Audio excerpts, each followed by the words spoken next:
그리스도와 동행하며 어린 양 보좌 앞에 담대한 믿음으로 세상을 향해 나아가게 하시옵소서. 갖은 사탄의 유혹과 고난의 시험도 능히 이겨내셨던 주님, 십자가 앞에 순종하며 죽음을 통해 부활의 권능을 선포하신 주님, 오늘 이 새벽에 저희 교회에 부어주실 새로운 부흥을 갈망하는 모든 심령들에게 먼저 회개의 영을 부어주시고 저희 모두가 주님 주신 십자가 앞에 다시 한번 동일한 믿음으로 무릎 꿇고 순종으로 반응하며 오직 복음으로 거듭나는 시간 되게 하시옵소서.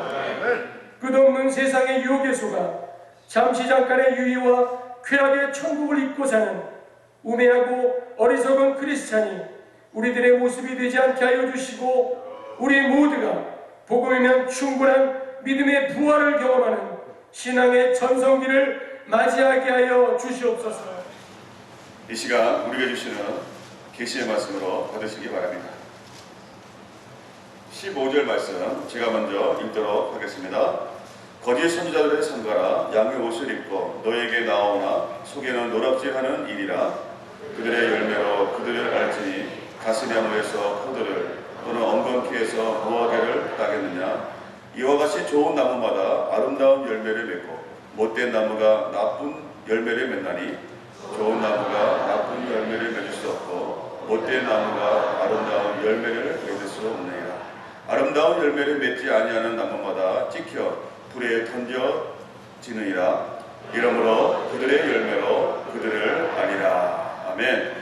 우리 이 시간 하나님은 열매로 평가하신다라고 하는 제목으로 우리 박승규 담임 목사님 하나님 말씀 선포해 주시겠습니다. 얼만큼 이 수식어가 많이 붙은 계절은 아마도 없을 것입니다. 가을은 뭐 독서의 계절이다. 또 가을은 축제의 계절이다. 그래서 한국의 대학의 축제들이 가을에 많이 이루어지고요. 또 미국에서도 가을에 다양한 축제들이 이루어지고 있습니다. 또 가을은 여행의 계절이다. 그만큼 또 삼남한사의 모든 것들, 낙엽들 이미 벌써 중분하게 북부 쪽으로 좀 올라가 보면 벌써 단풍이 들기 시작합니다. 그래서 가을은 여행의 계절이다. 이런 얘기를 합니다. 그만큼 날씨도 좋고 모든 것들이 풍요로운 계절이 가을이기 때문입니다. 그러나 뭐니 해도 가을하면 가을은 결실의 계절입니다. 지난 여름 흘린 땀의 대가로 가을의 풍성한 결실을 거두는 것, 바로 그것이 가을이기 때문입니다. 얼마 전에 저는 우연히 그 야끼마라는 곳을 방문하게 되었는데요. 그곳에서는 미국 전체의 약 70%의 사과를 생산한다고 합니다. 그러니까 뭐 전체가 다 과수원이에요. 그런데 저는 그곳에서 나무가 별로 크지 않은데 얼마나 사과가 다닥다닥 많이 붙었는지, 그래서 운전해서 가던 차를 내려놓고 잠시 그 사과나무를 이렇게 보고 감탄한 적이 있습니다. 그곳에 일하시는 분으로부터 들은 이야기입니다. 한 가지 배운 것은 뭐냐면 사과나무가 너무 크지 않게 하기 위해서 계속해서 가지를 쳐줘 사과나무를 늘 낮춘다고 합니다. 왜냐하면 사과나무가 너무 크면 자양분이 흐트러져서 사과가 실하게 많이 맺힐 수도 없고, 또 사과나무가 너무 큰 곳에 사과가 메어달리면 그것을 따는데 더 많은 노동력이 들기 때문에 비용의 타산이 맞지 않는다는 겁니다. 그래서 중요한 일이 가지치기를 통해서 사과나무를 자꾸 낮추는 거예요. 오래됐는데도 불구하고 사과나무가 자꾸 커지고 더 이상 안 되면 그 밭을 다 갈아엎어서 사과나무 오래된 것들을 다 갈아엎고 새로운 사과나무를 심는다는 거예요. 그러고 보니까 제가 봤던 사과나무는 큰 사과나무가 아니었어요. 제가 보기에는 별로 크지 않은데 사과가 정말 너무나도 많이 붙어 있는, 마치 앵두나무에 이렇게 보면 앵두가 붙어 있는 것처럼 이만한 그런 사과들이 계속 붙어 있는 게 너무나 신기했습니다. 그것은 철저한 가지치기와 또 그리고 갈아 엎었기 때문에 그렇게 되었다는 거예요. 저는 그 모습을 보면서 늘 커야 좋다고 좀 생각했습니다. 오래된 것이 좋다고 생각했습니다. 그런데 열매를 맺지 않으면 또 그리고 수지타산이 맞지 않으면 그건 다 갈아 엎는 거라는 거예요. 자, 오늘 본문의 말씀에 보면 하나님께서는 우리의 영적인 상태를 어떻게 판단하시느냐? 열매로 판단하신다. 얼마나 많은 멋진 가지를 뻗고 있느냐, 이게 우리의 평가의 대상이 아니라는 거예요. 얼마나 화려하게 꽃을 피웠느냐, 그게 주님이 우리를 평가하는 모습이 아니라는 겁니다. 주님이 우리를 평가하는 모습은 뭐냐면 얼마나 좋은 열매를 맺었느냐, 이게 주님이 우리에게 관심을 갖고 보시는 모습입니다. 본문 속에 보면 거짓 선지자들을 삼가라, 양의 옷을 입고 너희에게 나오나 속에는 노략질하는 일이라. 이 마지막 시대가 되면요, 거짓 선지자들이 팽배하다는 거예요. 그런데 이게 거짓 선지자인지 아닌지 알 길이 없습니다. 왜냐하면 모두 다 양의 옷을 입고 있기 때문에 누가 양인지 누가 일인지 구분할 길이 없어요. 그런데 주님은 이렇게 말씀하십니다. 심플하다는 거예요, 그 구분하는 거. 왜냐하면 그들의 열매로 그들을 알지니. 시간이 가고 세월이 가면 그들은 반드시 열매를 맺을 거라는 거예요. 내가 어떤 사람인가는 지금 당장은 보여지는 외형적인 모습에 불과할 수 있지만 시간이 가고 세월이 가서 가을의 결실의 계절이 오면 무슨 열매를 맺는지를 보면 그 사람이 누구인지 분명히 알 수 있다는 것입니다. 그러면서 가시나무에서 포도를 딸 수 없고 엉겅퀴에서 무화과를 딸 수 없다는 겁니다. 이 가시나무나 엉겅퀴는 죄를 지은 다음에 나타난 것들이에요. 악한 것들입니다. 그러니까 가시나무에서는 가시나무에 해당되는 열매가 나온 거고 엉겅퀴는 엉겅퀴에서 해당되는 악한 것들이 나온다는 거예요. 포도나무에서는 포도가 나오고요, 무화과나무에서는 무화과가 나옵니다. 이 포도나무나 무화과나무의 상징은 기쁨과 또 그리고 선한 것들을 상징해요. 그러니까 기쁨과 선한 것들을 가지고 있는 자에게는 기쁨과 선한 열매를 맺을 수밖에 없다는 겁니다. 결국 좋은 나무에서 좋은 열매가 나는 것이고 나쁜 나무에서는 나쁜 열매를 맺을 수밖에 없다는 것입니다. 이것은 속일 수가 없다는 거예요. 우리 인생도 그렇다는 거예요. 우리 인생도 삶의 모습들을 보면 겉으로 드러난 모습이 아니라 그들이 맺는 열매 속에 우리들의 인생이 달려있다는 것입니다. 특별히 성경에 보면 열매를 무척이나 중요하게 여기고 있다는 사실입니다. 가장 대표적인 구절이 요한복음 15장의 말씀 속에 보면 그런 내용이 나와 있습니다. 요한복음 15장 8절을 보니까 너희가 열매를 많이 맺으면 내 아버지께서 영광을 받으실 것이요, 이렇게 말씀합니다. 자, 우리는 요즘에 요한복음을 보고 있습니다. 요한복음은 영광의 책입니다. 자, 그렇다면 어떻게 하는 것이 하나님께 영광을 올려드리는 거예요? 이게 참 중요하죠. 하나님께 영광을 올려드리는 삶을 살아야 된다. 하나님께 영광을 올려드리고 싶다. 또 영광스러운 인생을 살고 싶다. 영광에 대한 얘기를 참 많이 하는데 어떻게 하는 것이 하나님께 영광을 올려드리는 삶을 살 수 있느냐는 것입니다. 자, 곱고 아름다운 목소리로 주님을 찬양하는 일, 그게 하나님께 영광을 올려드리는 걸까요? 아니면 장엄하고 엄숙한 예배를 하나님께 올려드리는 것, 이게 하나님께 영광을 올려드리는 걸까요? 우리가 뭐 저녁이나 또는 뭐 새벽에 일어나서 새벽자들 날마다 싸우면서 주님께 예배하는 일, 또 말씀과 묵상을 가지고 날마다 큐티하며 주님의 이름으로 나아가는 것, 여러분 이게 하나님께 영광을 올려드리는 걸까요? 이건 참 중요한 요소입니다. 우리가 말씀과 기도와 찬양과 또 그리고 예배의 자리에 나가서 우리가 하나님께 영광을 올려드리는 건 대단히 중요하지만 이것은 영광을 올려드리는 과정이지 이것이 하나님이 받으시는 영광 자체는 아니라는 사실입니다. 이 모든 것들은 하나님께 영광을 올려드리는 과정입니다. 그러니까 무슨 얘기냐면 하나님께 영광을 올려드린다는 것은 뭐냐면 요한복음 15장을 근거로 보면 너희가 열매를 많이 맺으면 내 아버지께서 영광을 받으실 것입니다. 다른 말로 표현해보면 이 말씀은 열매를 많이 맺는 것이 하나님께 영광을 올려드리는 일입니다. 저는 오늘 이 자리에 있는 모든 분들이 10월 한 달 동안 풍성한 열매를 맺어서 하나님께 올려드리길 주님의 이름으로 간절히 소원합니다. 인간이 하나님께 영광을 올려드릴 수 있는 유일한 길, 유일한 방법이 무엇입니까? 그것은 하나님께서 원하시는 열매를 많이 맺어 하나님께 올려드리는 것입니다. 누가 더 하나님께 더 큰 영광을 올려드리는 겁니까? 하나님이 원하시는 열매를 더 많이 하나님께 올려드리는 사람, 바로 그 사람이 더 큰 영광을 하나님께 올려드리는 것입니다. 우리가 말씀의 자리, 기도의 자리, 찬양의 자리, 예배의 자리 너무나 중요합니다. 그러나 우리가 그것을 위해서 존재하는 자가 아니라는 겁니다. 그러니까 말씀을 위한 말씀이 아닙니다. 말씀을 통해서 우리가 은혜를 받고 많은 열매를 하나님께 올려드리는 거예요. 우리는 기도를 위한 기도를 하는 것이 아닙니다. 누가 기도를 잘하나 게임을 하는 게 아니에요. 누가 더 큰 소리로, 누가 더 오랫동안 기도를 하는, 그것이 우리 기도의 목적이 아닙니다. 기도하는 중요한 이유가 무엇입니까? 하나님과 내가 교통이 되어서 하나님의 뜻이 이 땅에 이루어지도록, 하나님이 원하시는 풍성한 열매를 하나님께 온전히 맺어 주님의 영광으로 올려드릴 수 있도록, 내 필요한 것조차 나를 채워서 그 모든 것들을 통해서 하나님께 많은 열매를 올려드리는 것, 바로 그게 기도의 자리로 나아가는 것입니다. 예배 자리도 마찬가지입니다. 예배를 위한 예배를 드리는 게 아닙니다. 그 예배를 통해서 내 삶이 변화되고 더 풍성한 열매를 맺어 하나님께 영광을 올려드리는 것. 그러니까 우리가 많은 열매를 맺는 것이 대단히 중요합니다. 길이요 진리요 생명 대신 예수 그리스도를 믿는 자마다 주님께서 영생을 우리에게 허락해 주신다고 말씀하셨습니다. 여러분 아멘이죠? 예, 이게 복음의 진리예요. 복음의 핵심입니다. 그러나 그렇다고 예수를 믿은 모든 자들이 다 제자가 되는 건 아닙니다. 주님은 분명히 그것을 구분하고 계십니다. 자칭 제자가 아니라 주님이 말씀하시는 참된 제자. 여러분 제자만 마쳤다고 사역만 마쳤다고 제자가 되는 겁니까? 아니에요. 그렇지 않습니다. 그건 과정이 불가합니다. 중요한 과정입니다. 진짜 중요한 건 뭡니까? 주님이 이렇게 말씀하세요.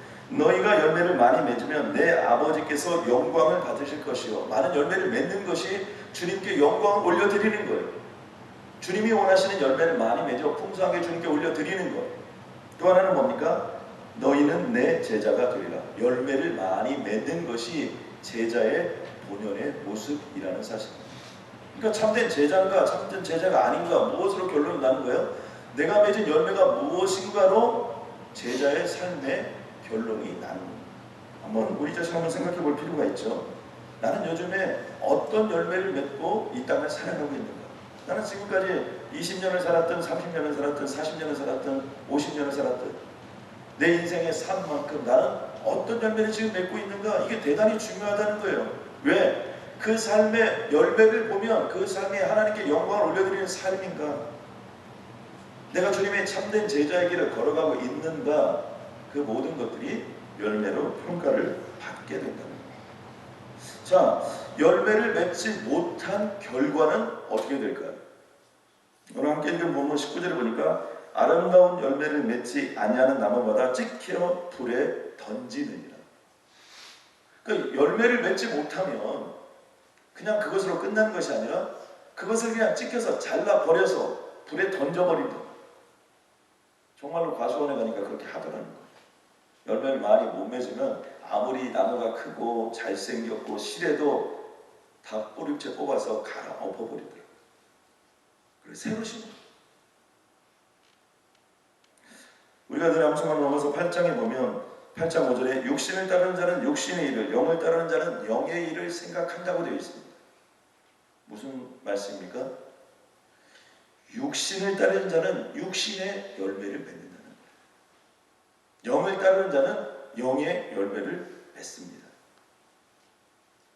그 다이어트 하시는 분들의 얘기를 들어보면요, 제일 먼저 그분들을 상담을 하는데 가장 많이 하는 얘기가 이런 얘기를 하면 나는 먹는 것도 없는데 살이 찐다.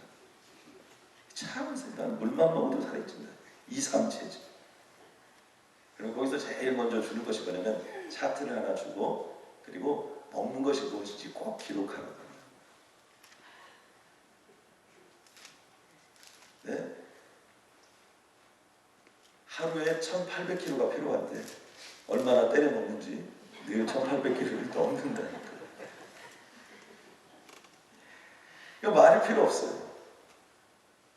육신을 따라서 살면 반드시 육신의 열매를 맺습니다. 그게 성경의 말씀. 영을 따라 살면, 성령을 따라 살면 성령의 열매를 맺는다. 그런데 어떻게 시작하냐면 이렇게 돼요. 육신을 따르는 자는 육신의 일을, 영을 따르는 자는 영의 일을 생각하라. 열매의 시작 어디로부터 시작하는 겁니까? 생각으로. 오늘 이 자리에 앉은 분도 마찬가지입니다. 아유 정말 내가 오늘 10월, 오늘은 첫날이에요. 10월 1일. 10월 첫날부터 내가 333 왔으니 하나님이 내 인생을 역사하리라. 아멘을 잘 못해. 그냥 생각이 그냥 나오긴 나오는데 너무나 중요해. 이 자리까지 나온 건 안 나온 사람 비해서 얼마나 잘했는지 모릅니다. 더 중요한 건 뭐예요? 이 자리에 나와서도 육신의 일을 도모하면서 육신의 열매를 맺고 있는 사람이 있고 영의 일을 도모하면서 영의 일을 맺고 있는 사람이 있는데 영의 일의 시작이 생각부터 시작된다는 거예요. 생각은 말을 만드는 거예요. 말은 행동을 만들고요. 행동은 열매를 만들고요. 그 열매가 쌓여서 인생을 만드는 거예요. 그러니까 성령의 사람은 어디가 달라요? 생각이 달라요. 어떻게 달라요? 내가 하는 것이 아니라 누가 하신다? 주님이 하십니다. 여러분 아멘입니까? 우리 다 같이 한번 따라서 합시다. 주님이 하십니다. 주님이 하십니다. 여러분 어제 광고에 나왔죠? 우리가 다음 주 토요일 새벽 예배 마치고 우리가 대청소가 있다고. 단순한 대청소가 아닙니다. 이거 A동 대청소를 하는 겁니다. 근데 갑자기 우리가 A동을 리모델링 한 적이 없는데 왜 대청소를 하게 됐느냐? 하는 기적 같은 일이 벌어진 거예요. 저기를 원래 쓰려고 저희가 했는데 저희가 다 이거 파이어 인스펙션도 안 되고 다 안 돼서 전체를 다 리모델링을 다시 해가지고 저 A동을 써야 된다는 거예요. 그래서 A동 폐쇄, 그래서 A동 다 폐쇄해봤습니다. 근데 지난 여름에 아무튼 이렇게 해서는 안 된다는 생각이 들었습니다. 그래서 우리 사역자 회의하고 우리 늘 사역의 천재라고 우리가 부르는 김천종 목사님을 통해서 우리가 프로젝트를 줬습니다. 우리가 이것을 그냥 뭐 언제 부셔가지고 다시 쓰냐, 이거 다시 쓸 수 있는 길을 한번 만들어 보자. 그렇게 하나님께 기도하고 김천종 목사님께 프로젝트를 줬는데 김천종 목사님이 CEO를 찾아갔어요. 우리 상황을 얘기하고 형편을 얘기하고 우리가 이 건물을 좀 이대로 쓸 수 있는 방법은 없느냐 그랬더니 뭐 그렇게 뭐 한번 해보는데 파이어 인스펙션에서 이것을 허락해주면 그 올드 디자인이 변화되지 않으면 저것을 쓸 수 있겠다 이렇게 또 얘기를 해준 거예요. 전에는 다 안 된다고 그랬거든요. 그래서 김천영 목사님 파이어 인스펙션에 물어보니까 파이어 인스펙션에서 후만 인스펙션을 상황을 한번 보고 이렇게 전에 뭐 CEO에서 괜찮다면 자기네도 괜찮다 소리 이렇게 얘기하는 거예요. 그러다 김천영 목사님이 그러면 파이어 인스펙션을 오라고 얘기했습니다. 이렇게 일정 모세들이 일을 또 확실히 파이어 인스펙션을 불러다가 다 보여주고 그랬더니 여기만 깨끗이 하고 그러면 쓸 수도 있겠다 이렇게 얘기를 한 겁니다. 더 신기한 건 뭐냐면 그렇게 얘기하고 파이어 인스펙션에서 서로 얘기하는 가운데 갑자기 퍼밋이 나온 거예요. 우리는 퍼밋을 보고도 이게 뭐냐? 마치 하늘에서 이렇게 만나가 떨어졌는데 이것이 뭐냐? 이게 그러듯이 정말 우리는 퍼밋을 달라고 한 적도 없는데 갑자기 퍼밋이 나온 겁니다. 여러분 아멘입니까? 그래서 우리가 지난주에 무슨 일을 벌였냐면 사역위원회에서 바로 이때 역사를 한번 이루어야 된다. 그래서 지난주에 우리가 다 불러서 완전히 다 와장창 다 뜯어버렸습니다. 그리고 거기에 있는 쓰레기를 다 청소해가지고 지금 그 건물을 쓸 수 있도록 되어 있는 겁니다. 우리 주님께 감사와 영광을 말씀합니다.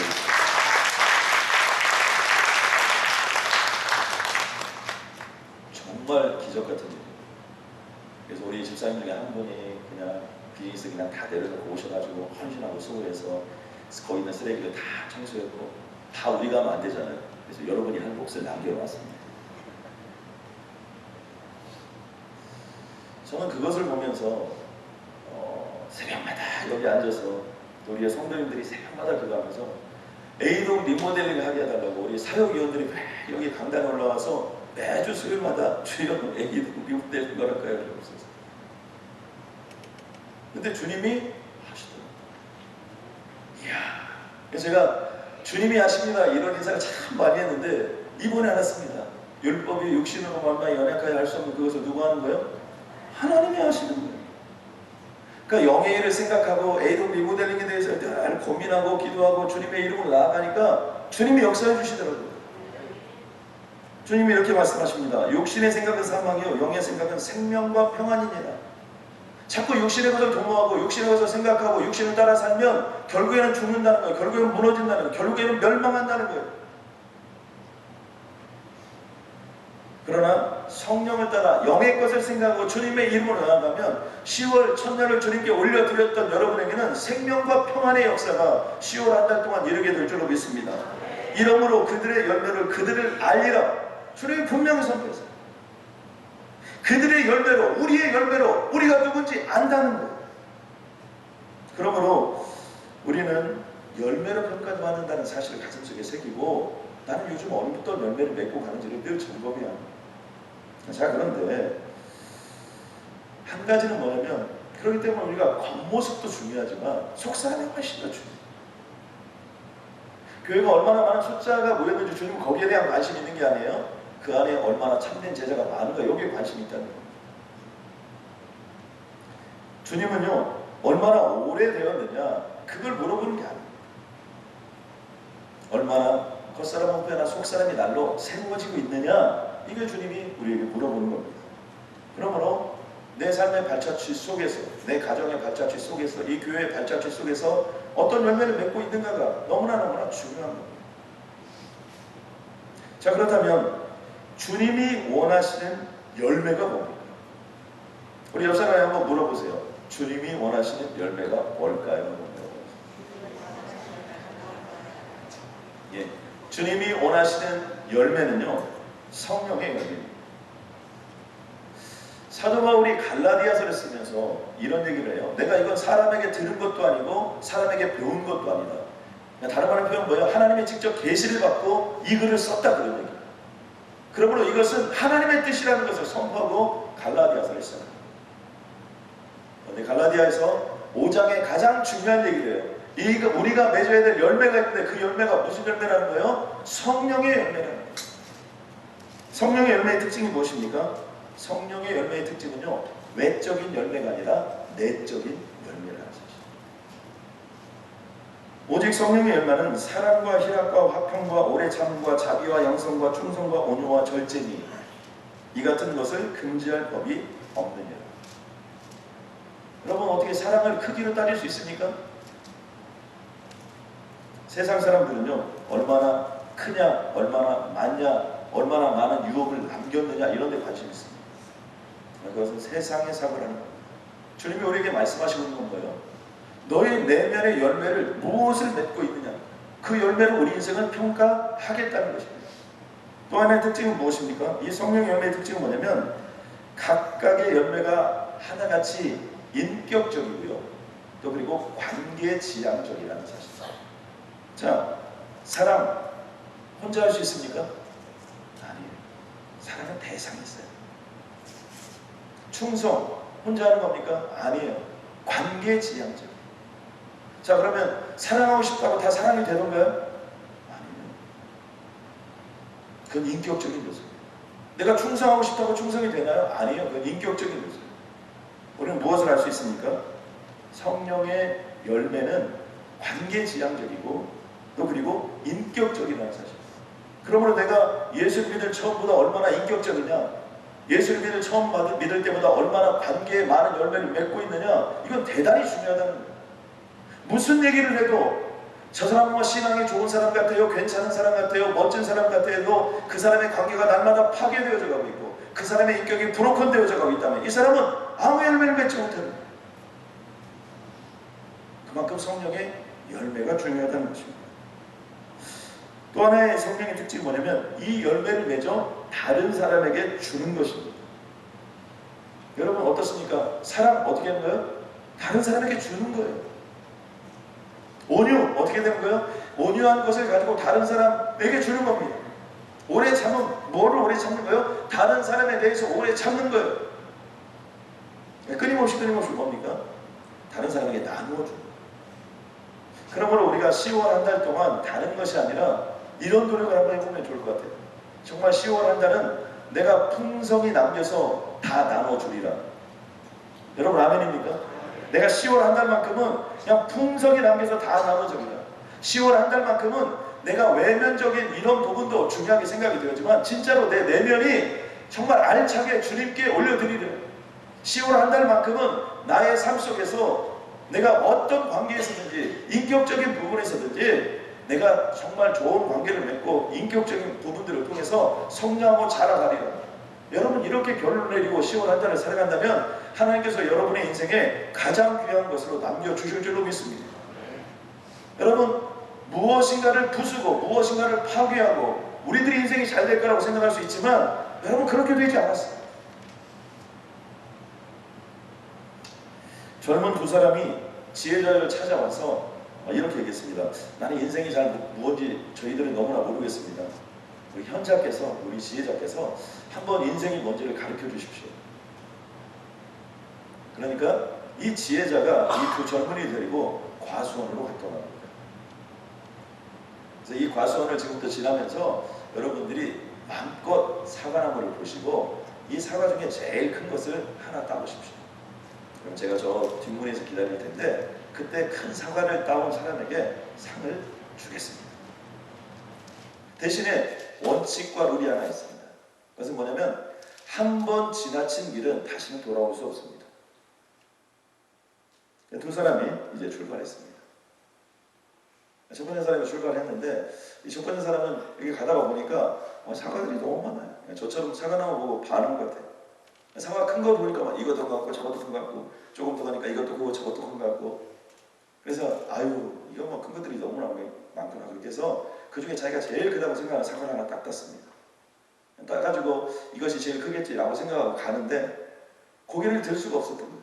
왜냐하면 고개를 들면 아까 땄던 이 사과는 아무것도 아닌 거예요. 더 큰 게 있고 좀 더 가면 더 큰 게 있고 좀 더 가면 더 큰 게 있고 그래서 아예 그냥 고개를 숙이고 그냥 그렇게 하고 나왔습니다. 두 번째 사람은 신중한 사람이었어요. 싹 살펴보니까 와 사과가 이렇게 있는데 좀 지나니까 더 큰 게 있는 거예요. 좀 지나니까 더 큰 게 있는 거예요. 그래서 와 이렇구나. 그래서 더 큰 거 더 큰 거 더 큰 거를 찾아가지고 드디어 마지막까지 왔는데 딱 보니까 마지막 사과나무가 딱 있는 거예요. 마지막 사과나무에는 제일 큰 것이 있겠지 라고 생각하고 왔는데 거기에는 지금까지 하는 사과와 비교할 수 없는 하여튼 사과가 반절만 쭈가망대기 사과들만 거기 붙어있는 거예요. 그래서 더 이상 돌아갈 수 없으니까 그 중에 하나의 사과를 그래도 제일 크다고 한 거 따왔는데 아까 따온 사람에게 비교해보니까 반절밖에만 하지 않는 거예요. 그래서 부탁을 했습니다. 내가 한 번만 더 기회를 주면 내가 아까 찍어놓은 게 있다고요. 그거 꼭 달라고 했는데 그거 찍어놓은 거 내가 가서 따겠다. 그랬더니 이 현자가 인생에 대해서 설명해 줍니다. 신은 모든 인간에게 하루라는 시간을 주었다는 거예요. 그 하루라는 시간에 누구나 다 열매를 딸 수 있도록 우리를 만들어 주셨다는 거예요. 그런데 어떤 사람은 자기가 주어진 환경과 여건과 환경 속에서 날마다 그 열매를 하나씩 따서 아름답게 풍성하게 열매 맺는 인생을 사는 것이고 어떤 사람은 늘 저게 더 큰 것 같아. 저게 더 큰 것 같아. 하다가 하나도 못 따고 허당으로 살다가 그렇게 인생을 마무리한다. 하나님께서 10월 한 달의 첫날을 여러분에게 주신 줄로 믿습니다. 오늘 우리도 여러분이 지금 가지고 있는 직장, 내가 지금 섬기고 있는 비즈니스, 나의 가정, 나의 아내, 나의 남편, 나의 자녀, 이 교회, 우리가 딸 수 있는 가장 큰 사과 열매인 줄로 믿습니다. 여러분 따면 되는 거예요. 여러분 더 좋은 교회가 있는 게 아니에요. 가장 좋은 하나님이 계실 뿐입니다. 착각하면 안 돼요. 더 좋은 직장이 있겠지라고 생각할 필요 없어요. 지금 여기서 충성을 다하면 나머지는 하나님이 키워주시는 겁니다. 내가 어떤 상황에 있어도 지금 이 자리에서 내가 딸 열매를 따고 나아가면 하나님께서 풍성히 우리의 열매를 맺어주실 줄로 믿습니다. 하나님 감사합니다. 우리 가슴에 한번 다 함께 손을 댑니다. 성령 하나님, 이 시간 성령님을 초청합니다. 하나님, 이 시간 성령 충만함의 임재를 사모합니다. 성령이 머리끝에서 발끝까지 내 인생을 장악하길 주님의 이름으로 선포합니다. 성령이여 임하여 주옵소서. 성령이여 좌정하여 주시옵소서. 성령의 불이여 임하여 주옵소서. 갈멜산 꼭대기에 임하였던 그 성령의 불이여 오늘 우리에게 임하여 주시옵소서. 우리 인생의 모든 허접한 것들, 추한 것들, 더러운 것들, 그 시간 우리에게 임하여 주시옵소서. 열매 맺지 못했던 모든 부분들을 그 사슬들을 풀어주시옵고 성령의 9가지 열매로 주렁주렁 우리 인생에 새로운 열매의 역사로 주님 인도하여 주옵소서. 아버지께서 도와주실 줄로 믿습니다. 아버지께서 역사하여 주실 줄로 믿습니다. 하나님 함께하여 주옵소서. 하나님 인도하여 주옵소서. 하나님 역사하여 주옵소서. 결기자 같은 은혜로 우리를 친히 채워주시옵소서. 10월 한 달 동안 성령의 열매 맺어 나눠주는 인생이 되게 하여 주시옵소서. 터주는 인생이 되게 하여 주옵소서. 오늘부터 그 역사가 시작된 줄로 믿습니다. 생각에서부터 마음에서부터 심령에서부터 기적같은 역사를 삼하며 나아갈 수 있도록 주님 우리를 인도하여 주옵소서. 이제는 우리 주 예수 그리스도의 은혜와 하나님 아버지의 그 크신 사랑과 성령 하나님의 위로 충만 역사하시니 열매로 우리를 평가하시는 주님 앞에 성령의 열매로 화답하기 위하여 세상을 향하여 나가는 선행에 속한 모든 성도님들과 자녀들과 생업과 비즈니스와 남은 생애 위에 또 특별히 주님 이 10월 한 달 위에 이제부터 영원토록 함께 하시는 하나님의 신실하신 축복이 온전히 임하게 주님의 이름으로 간절히 축원하옵나이다.